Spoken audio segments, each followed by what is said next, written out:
কৈলাসহরে প্রশাসনিক মহলে তীব্র চাঞ্চল্য। প্রাক্তন এসডিএম প্রদীপ সরকারের বিরুদ্ধে উঠল হাজারো অভিযোগ।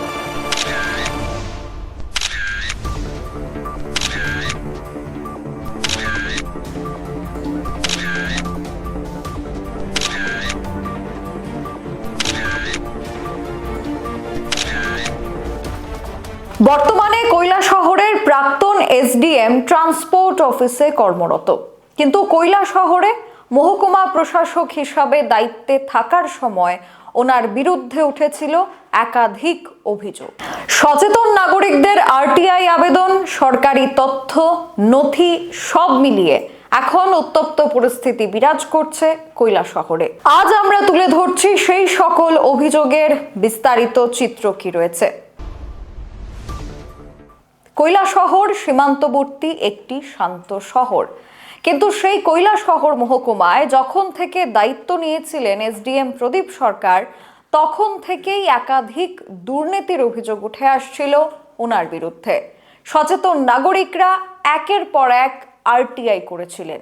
2023-24 এই দুটো নির্বাচনের সময় ভিডিওগ্রাফির জন্য নাকি অতিরিক্ত টাকা খরচ করা হয়েছিল, অস্বাভাবিক পরিমাণ টাকা খরচ করা হয়েছিল, এবং কিছু সচেতন নাগরিকরা এই অস্বাভাবিক টাকা খরচের বিষয়ে আরটিআই করে।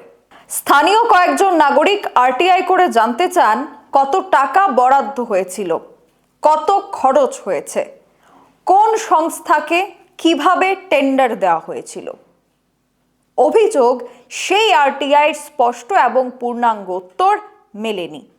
দ্বিতীয় অভিযোগ, সেখানে অভিযোগ করা হয় যে মাইনর ওয়ার্কার্স ফান্ড বরাদ্দ হয়েছিল 1 কোটি টাকা, কিন্তু যখন এই নিয়ে আরটিআই করা হয় তখন আরটিআইয়ের উত্তরে জানানো হয় সেখানে নাকি মাত্র 10 কোটি টাকা বরাদ্দ করা হয়েছে, আর সেখানে প্রায় 8.5 লক্ষ টাকা খরচ করা হয়েছে। তাহলে বাদবাকি অর্থ কোথায় গেল? 1 কোটি টাকার মধ্যে 10 লক্ষ টাকা নাকি বরাদ্দ হয়েছে, কিন্তু অভিযোগ 1 কোটি টাকাই বরাদ্দ করা হয়েছে।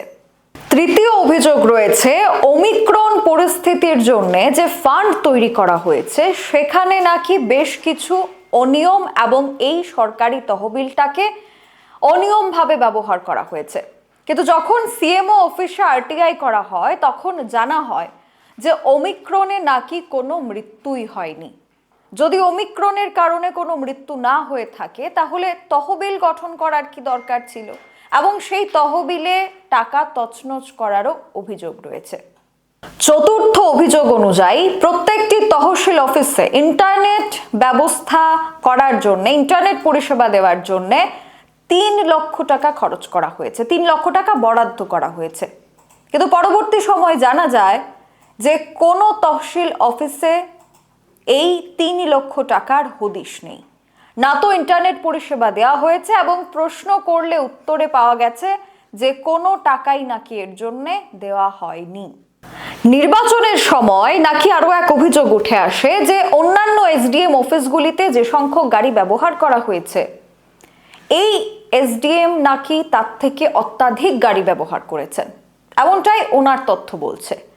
অন্যান্য এসডিএম অফিসগুলিতে যে সংখ্যক গাড়ি ব্যবহার করা হয়েছে তার থেকে দ্বিগুণ গাড়ি সেখানে ব্যবহার করা হয়, এমনটাও অভিযোগ উঠে আসে। কিন্তু পরবর্তী সময় যখন তার উত্তর চাওয়া হয় তখন কিন্তু কোনো সদুত্তর মেলেনি। এখানেই কিন্তু শেষ নয়। 6 নম্বর অভিযোগ, 2023 এবং 24-এর নির্বাচন মিলিয়ে নাকি 1 কোটি টাকার জ্বালানি খরচ হয়েছে, অর্থাৎ পেট্রোল ডিজেলে নাকি খরচ হয়েছে 1 কোটি টাকা। কিন্তু যখন আরটিআই এ প্রশ্ন করা হয় তখন তার কোনো ব্যাখ্যা দেওয়া হয়নি। এখন প্রশ্ন হচ্ছে, এই টাকাটা কার? এই টাকা হচ্ছে সাধারণ জনগণের। সাধারণ জনগণের টাকা ব্যবহার করে যেখানে বিভিন্ন পরিষেবা মানুষকে দেওয়া হয়, সে জায়গায় অতিরিক্ত গাড়ি ব্যবহার করা, অতিরিক্ত পরিমাণ জ্বালানির কথা বলা, এবং প্রশ্ন করলে, আরটিআই করলে তার কোনো উত্তর বা ব্যাখ্যা না দেওয়া, এখানে দুর্নীতি থেমে থাকেনি। নির্বাচনের সময় যে অস্থায়ী শৌচাগারগুলি তৈরি করা হয়েছিল সেখানেও নাকি আর্থিক দুর্নীতি হয়েছে, আর এই নিয়ে আরটিআই করা হয়। আপনাদের জানিয়ে রাখা ভালো যে এখনো পর্যন্ত এই এসডিএম এর বিরুদ্ধে প্রায় 50-এরও বেশি আরটিআই করা হয়েছে। অস্থায়ী শৌচাগার নির্মাণের জন্য টাকা কত খরচ হয়েছে তার জন্য একটা আরটিআই করা হয়, কিন্তু সেই আরটিআই এর কোনো জবাব দেওয়া হয়নি, কোনো ব্যাখ্যা স্পষ্ট উত্তর পাওয়া যায়নি। আরও একটা দিক তো বাকি রইল, ব্রেকফাস্ট, লাঞ্চ, ডিনার, এই সমস্ত খাতে প্রচুর অর্থ ব্যয়ের হিসেব দেওয়া হয়েছে। এসডিএম এর পক্ষ থেকে বেশ কিছু বিল তুলে ধরা হয়েছে, কিন্তু মানুষের অভিযোগ হচ্ছে অন্যান্য মহকুমার তুলনায় এই মহকুমায় বিভিন্ন খাতে যে পরিমাণ টাকা খরচ করা হয়েছে সেটা অস্বাভাবিক। ব্রেকফাস্ট, লাঞ্চ এবং ডিনারের জন্য যে অতিরিক্ত টাকা কিংবা অধিক টাকা খরচ করা হয়েছে এই নিয়ে যখন আরটিআই করা হয় তখনও তার কোনো সদুত্তর পাওয়া যায়নি। এখন প্রশ্ন হচ্ছে, এই সকল দুর্নীতি বা এই সকল অভিযোগের পর যখন একের পর এক আরটিআই করা হলো, সেই আরটিআই মূলে কোনো উত্তর না পাওয়া, এতেই কিন্তু একটা সন্দেহ বাড়ছে যে এই অভিযোগগুলি কতটা সত্য, কতটা মিথ্যে। আরও একটি বিষয় জানা গেছে, এই ধরনের অভিযোগ, তথ্য, আরটিআইয়ের কপি সমস্ত কিছুই জমা পড়েছে রাজ্যের মুখ্যমন্ত্রী ডক্টর মানিক সাহার দপ্তরে।